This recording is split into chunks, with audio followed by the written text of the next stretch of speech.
하나님 말씀 로마서 11장 25절에서 32절까지 보겠습니다. 로마서 11장 25절에서 32절까지 같이 한번 읽겠습니다.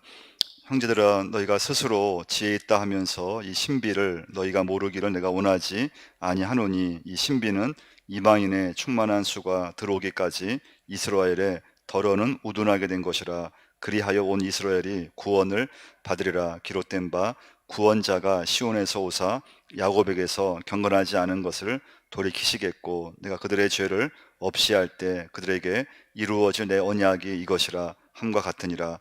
복음으로 하면 그들이 너희로 말미암아 원수된 자요, 택하심으로 하면 조상들로 말미암아 사랑을 입은 자라. 하나님의 은사와 부르심에는 후회하심이 없느니라. 너희가 전에는 하나님께 순종하지 아니하더니 이스라엘이 순종하지 아니하므로 이제 국류를 입었는지라. 이와 같이 이 사람들이 순종하지 아니하니 이는 너희에게 베푸시는 국률로 이제 그들도 국류를 얻게 하려 하심이라. 하나님이 모든 사람을 순종하지 아니하는 가운데 거두어 두심은 모든 사람에게 국류를 베풀려 하심이로다. 아멘. 오늘 수협에 오신 분들을 주의 이름으로 또 환영하고요, 축복합니다. 오늘 본문의 말씀은 로마서 9장, 10장, 11장의 결론입니다. 그래서 다음 주에는 로마 12장을 좀 보려고 하고 있는데요, 이제 오늘은 그 결론의 말씀인데요, 이 당시에는 이제 유대인들보다도 유대인이 아닌 사람들 중에서 예수 믿는 사람들이 많아졌습니다. 그리고 유대인들은 오히려 예수님을 거부하고 그리고 대적하면서 이제 이방인들이 이런 마음을 갖는 거예요. 저 유대인들이 하나님 믿지 않고 이제는 우리 이방인들의 구원을 많이 받았고, 그리고 숫자로도 훨씬 유대인들이 예수 믿는 사람이 적은 거거든요. 그러면서 저 유대인들은 이제 끝났다고 생각을 한 거예요.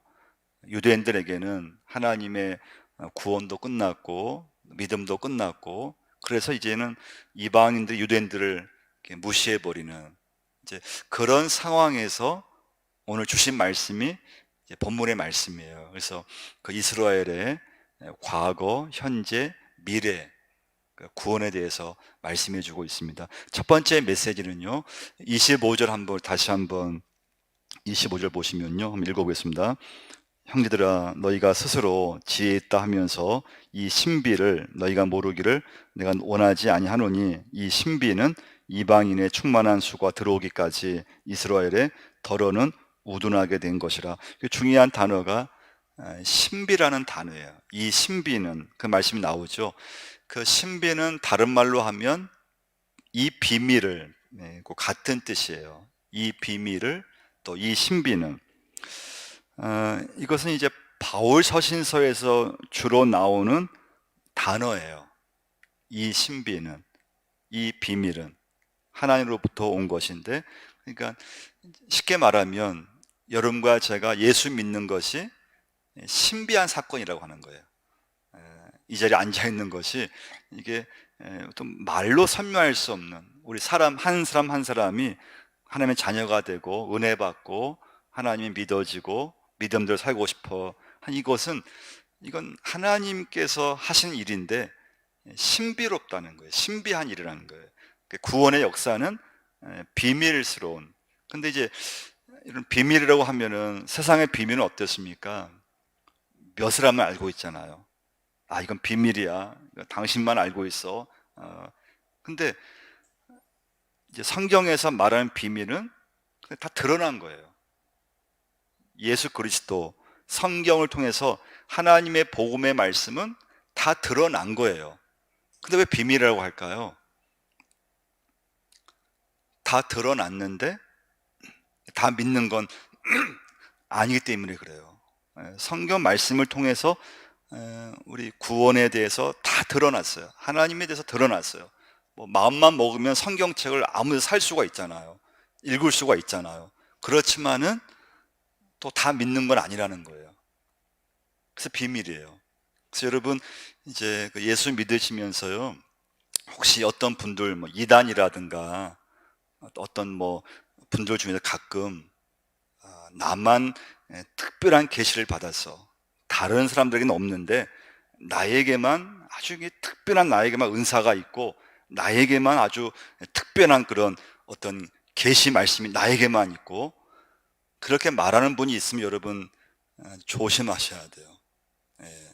그러니까 이제 우리가 성경 읽어보시면 모든 계시의 말씀은 누구에게든 다 그것은 하나님께서 다 알려주셨어요. 예. 특별한 사람에게만 하나님께서 어떤 계시와 특별한 능력을 주신 것이 아니고요. 다 하나님의 말씀은 누구에게든지 하나님의 구원의 신비, 구원의 역사, 하나님의 비밀은 다 알려주셨어요. 성경 말씀을 통해서 다 알려주셨어요. 자, 그런데 그 신비는 인간의 이성으로는 이해할 수 없어요. 하나님의 시각으로만 이해할 수 있어요. 그래서 오늘 25절 말씀에서 신비라고 하는 단어가 나왔어요. 신비, 비밀.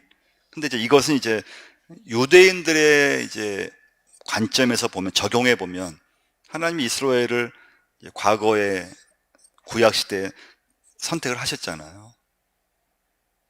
그게 신비예요. 구원의 비밀이에요. 자, 그런데 25절 다시 한번 보시면요. 뭐라고 했는가 하면요. 형들아, 너희가 스스로 지혜 있다 하면서 이 신비를 너희가 모르기를 내가 원하지 아니하노니. 자, 그 신비가 뭡니까? 이 신비는 이방인의 충만한 수가 들어오기까지 이스라엘의 덜어는 우둔하게 된 것이라. 너희가 모르기를 내가 원하지 아니하노니. 그러니까 반드시 알아야 된다는 뜻이에요. 그럼 뭘 알아야 되느냐? 하나님의 신비를 반드시 알아야 됩니다. 모든 그리스도인들이 이 하나님의 신비, 하나님의 비밀을 알아야 돼요. 근데 그 신비가 뭔가 하면은 이방인의 충만한 수가 들어오기까지 이스라엘의 덜어는 그때 뭐라고 했습니까? 우둔하게 된 것이라. 그 말씀해 주고 있어요. 여기서 덜어는이라고 하는 뜻은 뭔가 하면, 덜어는 이건 원래는 일부분 그런 뜻이에요. 근데 오늘 25절 말씀에서 이 신비는 이방인의 충만한 수가 들어오기까지 이스라엘의 덜어는, 이 덜어는의 뜻은 무엇인가 하면요, 시간적인 뜻이 있어요. 시간적. 그래서 시간적 의미로 해석을 해야 돼요. 자, 그 다음 보시면요, 우둔하게 된 것이요. 우둔의 뜻은 무엇인가 하면요, 완악이라는 뜻이 있어요. 완악. 그러니까 지금 유대인들이 예수님을 이렇게 대적하고 예수님을 십자가에서 죽게 만들었잖아요. 그 유대인들이 지금은 잠시 시간적으로는 완악해져 있다는 거예요. 하나님이 그 이스라엘을 과거에는, 구약 시대에는 택해 주셨어요. 하나님이 택한 백성이에요. 하나님이 쓰셨어요. 그런데 현재, 지금은 잠깐 동안에 그 유대인들이 마음이 완악해져 있다는 거예요. 잠시 완악해져 있어서 예수님을, 메시아를 거부해버리고 믿지 않고 그렇다는 거예요.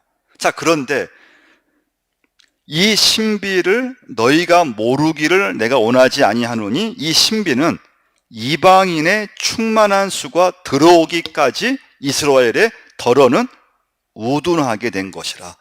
그러니까 잠시, 지금 유대인들이 잠시 마음이 완악해져 가지고 예수님을 믿지 않고 있지만, 이방인의 수가, 충만한 수가 들어오게 되면 그 유대인들이 다시 하나님을 믿고 예수를 믿는 구원의 역사가 임하는 그런 날이 올 거라고 하는 말씀이에요. 할렐루야.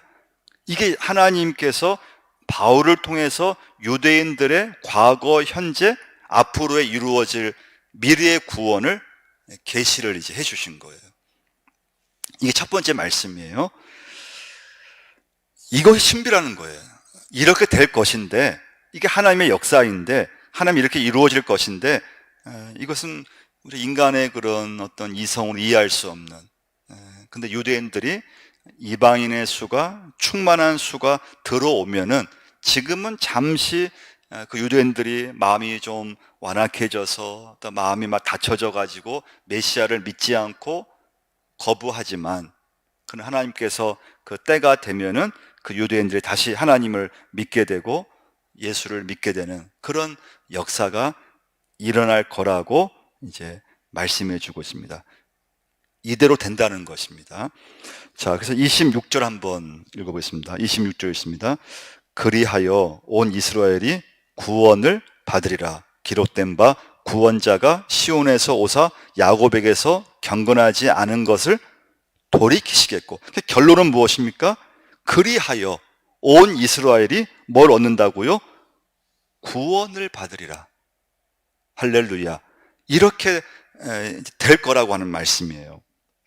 그리하여 온 이스라엘이 구원을 받으리라. 이대로 된다는 말씀이에요.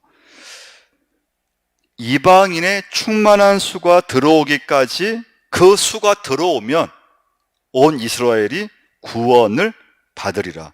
앞으로 미래에 이런 일이 하나님께서 이루어질 것이다. 이렇게 이제 말씀을 해주신 거예요. 그러니까 이제 이스라엘에 대해서 참 이제 이방인들이 자꾸 유대인들을 이제 예수 안 믿는다고 좀 무시해버리고, 또 그 유대인들이 또 예수님을 메시아를 대적했다고 또 무시해버리고, 그런데 이제 하나님의 이 어떤 비밀, 구원의 어떤 역사, 그 신비는 지금은 잠시 유대인들이 마음이 완악해져서 예수를 믿지 않지만, 그러나 이방인의 수가 충만한 수가 되면은 다시 유대인들은 하나님을 돌아와서 예수를 믿고 또 영접하고 그런 이제 일이 이루어질 것이다. 이것을 이제 말씀해 주고 있습니다. 그러니까 이제 유대인들이 이렇게 버려진 상태로 계속 있지 않고 하나님이 택하신 백성이기 때문에 하나님의 구원의 은혜가 이제 앞으로 이루어질 거라고 하는 그런 말씀입니다. 두 번째 메시지예요. 28절, 29절 한번 보시면요. 28절 한번 읽어보겠습니다. 복음으로 하면 그들이 너희로 말미암아 원수된 자요, 택하심으로 하면 조상들로 말미암아 사랑을 입은 자라. 하나님의 은사와 부르심에는 후회하심이 없느니라. 28절 말씀 보시면요, 복음으로 하면 그들이 너희로 말미암아 원수된 자요, 택하심으로 하면 조상들로 말미암아 뭐라고 했습니까? 사랑을 입은 자라. 이건 유대인들을 이제 말씀하고 있는 거예요. 그 유대인들이 복음으로 하면 뭐라고 했습니까? 원수된 자요. 택하심으로 보면은 근데 하나님께 사랑을 입은 자다. 이게 반대되는 표현이잖아요. 원수된 자고 또 한편에서는 사랑받는 자라고 하는 것은 이게 반대되는 말인데 유대인이 그렇다는 것이거든요. 그러니까 복음의 관점에서 보면 유대인들은 원수의 원수. 왜 그렇습니까? 예수님을 거부하고 예수 믿는 사람들을 막 대적했으니까 복음에서 보면 그 유대인들은 지금 이 순간에서 보면 원수예요, 원수. 하나님께 원수된 자예요. 그러니까 예수님이 오셨는데 예수님을 죽였잖아요. 그러니까 복음의 관점에서 보면 하나님께 원수된 자예요. 자, 그런데 이 사건을 통해서 복음이 유대인에게서 이방인에게로 갔잖아요. 근데 28절 보시면 복음으로 하면 그들이 너희로 말미암아 원수된 자요. 근데 택하심으로 하면 조상들로 말미암아 사랑을 입은 자라. 그런데 선택의 관점에서 보면 어떻습니까? 사랑을 입은 자예요. 하나님이 유대인들을 오래전에 선택해 주셨어요. 그 많은 민족 중에서 하나님은 이스라엘을 한 나라를 선택하셨어요. 그러니까 지금도 복음의 관점에서 유대인들을 봤을 때는 원수된 자예요. 원수 같아요. 그런데 선택 관점에서 보면은 지금도 여전히 유대인들은 하나님께 사랑을 입은 자라고 하는 거예요. 그러니까 여러분과 제가 예수 믿으면서 우리가 믿음이 충만할 때는 복음으로 봐도 그 사람이 믿음 생활 잘해요. 또 하나님께 선택받는 백성이에요. 그런데 그 사람이 한순간 마음이 완악해져 가지고 또 말씀대로 안 살고 불순종해요. 그러면 그 순간에는 하나님 보시기에는 원수된 자예요. 그렇지만 지금은 마음이 완악해져 가지고 말씀대로 살지 않고 그럴지라도 하나님의 선택의 관점에서 보면은 하나님의 사랑을 입은 자라고 하는 거예요. 자, 이 말씀이 참 중요한데요. 왜 중요한가 하면요. 그래서 이 28절 말씀의 메시지는요. 이스라엘 민족을 한 가지 관점으로 보지 말라는 말씀이에요. 그러니까 이스라엘을 그 민족만 봐도 이방인들이 한쪽 면만 보면은 유대인들은 막 비난해야 되고 멸시를 해야 되고 욕을 먹어야 돼요. 그런데 하나님의 택하심의 관점에서 보면은 그 유대인들이 원수된 자가 아니고 하나님의 사랑을 지금도 여전히 받고 있다고 하는 거예요. 그래서 여러분과 제가 살아가시면서 누구를 대하든지 절대 여러분 한 가지 면만 갖고 그 사람을 대하지 말라는 거예요. 한 가지 면. 근데 우리는 보통 저도 마찬가지지만 좀 나한테 잘해주고 내가 좀 좋아하면 그 사람은 다 좋은 사람이잖아요. 근데 내가 좀 그 사람에 대해서 상대방을 좀 싫어한다든가 좀 내가 좀 마음에 안 든다든가 또 내가 좀 그 사람에 대해서 별로 이렇게 안 좋게 생각하면요, 그 면만 보고 그 사람을 내가 판단해 버릴 때가 굉장히 많아요. 그러니까 여러분, 이 시간부터는요 절대 다른 사람을 볼 때 내 중심으로 절대 보지 말라는 거예요. 어떻게 하든지 그 사람을 하나님의 관점에서 하나님의 섭리 속에서 그 사람을 바라볼 수 있어야 돼요. 그게 믿음이에요. 근데 그 믿음이 없으면요 그냥 내가 좋으면 다 좋은 거고 내가 싫으면 그 사람은 누구든 싫어버리는 거예요. 그러니까 내 중심에서 그 사람이 상대방이 싫을지라도 하나님의 관점에서 그 사람이 믿음으로 살려고 하고 말씀 가운데 서려고 하면은 어떻게 하든지 하나님의 눈으로 그 사람을 볼 수 있어야 된다는 거예요. 할렐루야. 그게 어렵잖아요, 근데요. 예.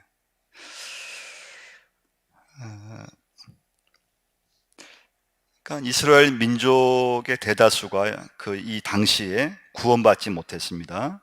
지금도 이스라엘 유대인들이 예수를 인정하지 않습니다.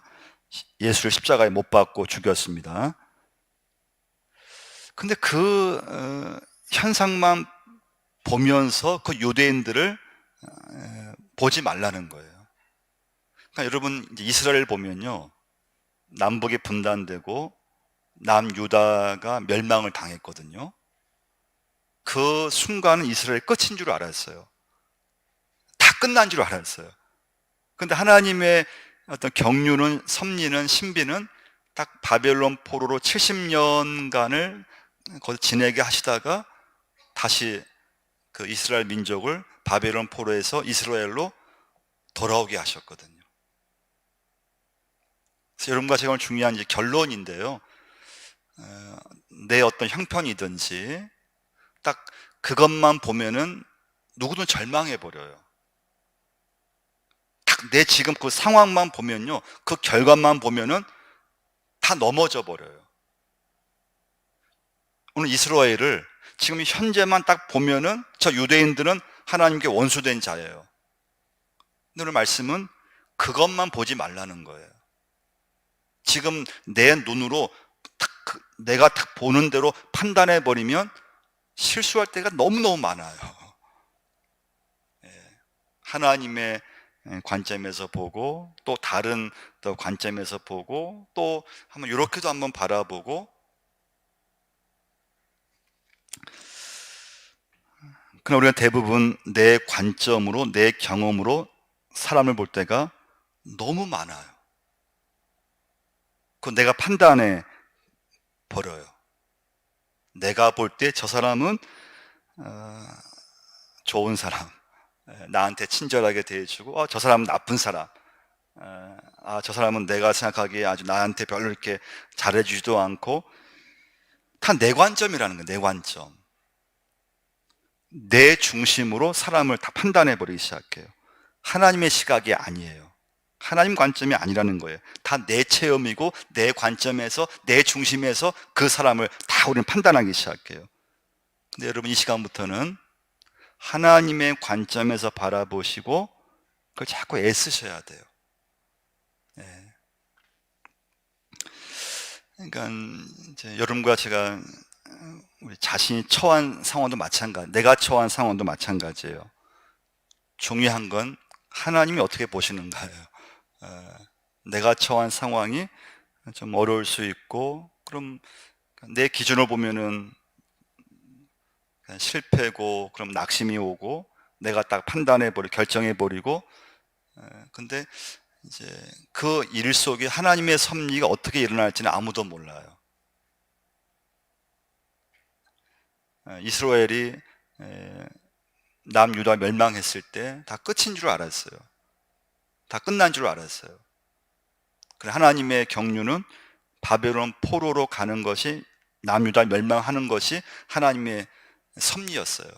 하나님의 그 경륜이었어요. 그러니까 이제 우리는 알 수 없지만 그 이스라엘이 하나님께 택함 받은 백성이었지만은 이상하게 예수님 당시에 예수님을 믿지 않았고 예수님을 대적했고, 그런데 그걸로 인해서 우리 복음이 유대인에게서 이방인에게로 막 퍼져갔거든요.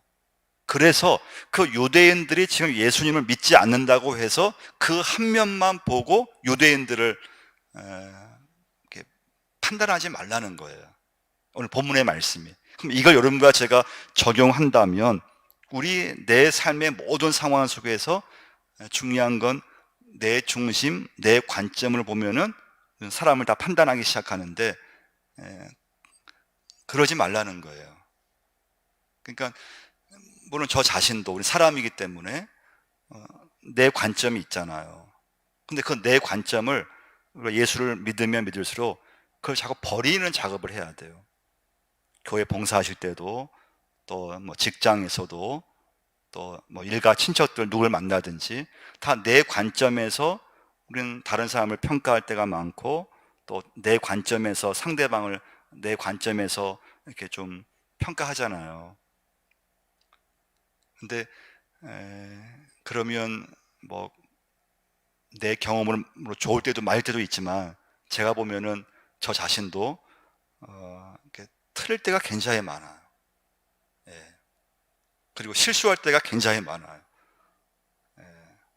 근데 하나님의 관점에서 나를 보고, 또 하나님의 관점에서 상대방을 보고, 하나님의 눈으로 내 지금 상황을 바라보고, 하나님의 그 관점에서 그 문제를 바라보고, 그걸 자꾸 훈련하셔야 돼요. 예. 그래야지만 여러분과 제가 하나님의 이 어떤 섭리 속에서 이렇게 실수하지 않게 돼요. 근데 그 믿음이 없으면요, 그냥 내 경험으로 다 판단해 버리죠. 내 생각으로 상대방을 다 평가해 버리죠. 얼마나 그게 어리석은 건지 몰라요. 예. 그래서 여러분, 이 시간부터는 상대방에 대해서 할 수 있으면 하나님의 관점, 그래야지만 이렇게 판단하지 않게 돼요. 하나님께 맡기든지, 그리고 쉽게 판단하지 않아요. 근데 그 믿음이 없으면 어떤 사건 딱 그것만 갖고 판단하기 시작해요. 그러면 거의 실수예요. 말 실수를 하든지, 거의 이렇게 제가 보면은 그 판단이 잘못될 때 굉장히 많아요. 근데 이렇게도 보고, 또 내 생각에는 그런데 하나님은 이 상황을 어떻게 보실까? 하나님은 이 환경 속, 이 문제 속에서 하나님께서는 어떻게, 어떤 계획을 갖고 계실까? 하나님은 나에게 어떤 그런 마음을 갖고 계실까? 또 하나님은 내 자녀들에게 어떤 계획을 갖고 계실까? 지금 당장으로 딱 보면은 이건 뭐 참 불가능해 보이고 좀 캄캄해 보이고 희망이 없어 보이고 그럴 때 있잖아요. 근데 그건 내 판단이고 그건 내 어떤 생각이잖아요.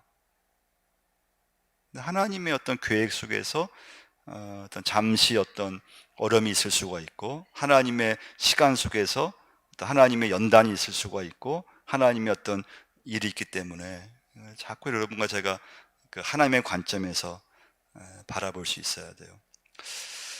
우리 한국 사람들의 약점이 이제 뭐가 있는가 하면요.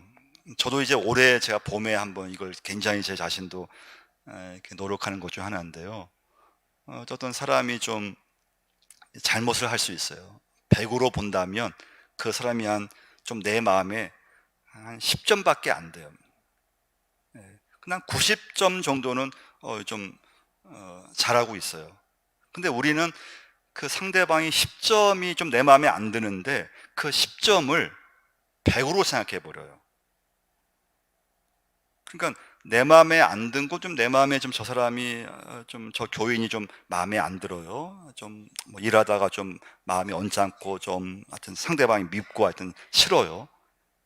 근데 그 사람이 잘한 것도 있어요. 하나님 보시 잘한 것도 있고 좋은 점이 많아요. 근데 여러분과 제가 잘못하면은 그 상대방이 내 기준에서 마음에 안 드는 게 10인데 그냥 그 10을 100으로 생각해 버려요.